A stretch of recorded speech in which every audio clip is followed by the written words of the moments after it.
నమస్తే welcome to Telugu one news నేను రూపానాదెళ్ళ ఉమ్మడి కృష్ణా జిల్లాలో వైసీపీ బొమ్మ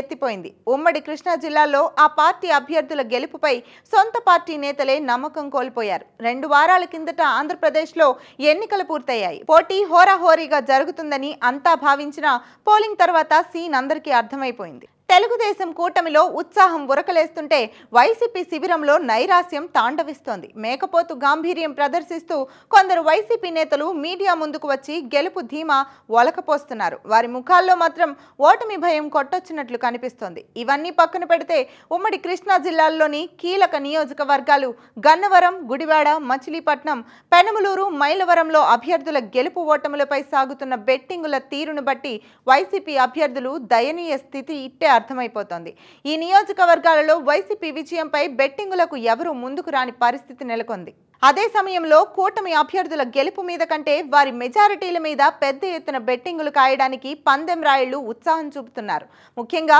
గన్నవరంలో అయితే వల్లభనేని వంశీపై తెలుగుదేశం కూటమి అభ్యర్థి యార్లగడ్డ వెంకట్రావు 10,000కు పైగా మెజారిటీ సాధిస్తారని లక్షల రూపాయల బెట్టింగులు కడుతున్నారు అదే సమయంలో యార్లగడ్డకు అంత మెజారిటీ రాదని వైసీపీ వారు బెట్టింగులకు దిగుతున్నారంటే ఓటమిని అంగీకరించేసినట్లేనని పరిశీలకులు విశ్లేషిస్తున్నారు అదే విధంగా గుడివాడలో కొడాలి నాని పరిస్థితి కూడా ఇలాగే ఉంది ఇక్కడ తెలుగుదేశం అభ్యర్థి వెనిగండ్ల రాము విజయం సాధిస్తారంటూ పెద్ద ఎత్తున పందాలు ఒడ్డుతున్నారు వెనిగండ్ల రాము విజయంపై నూజివీడుకు చెందిన కొందరు 20 లక్షల రూపాయలు పందెం ఒడ్డినట్లు తెలుస్తోంది అదే సమయంలో నాని విజయంపై పందెం కాయడానికి ఎవరూ ముందుకు రాని పరిస్థితి ఉంది ఈ పరిస్థితి చూస్తుంటే వైసీపీ నేతలు ఈ 2 నియోజకవర్గాల్లోనూ పరాజయాన్ని అంగీకరించేసినట్లుగా కనిపిస్తోందని పరిశీలకులు అంటున్నారు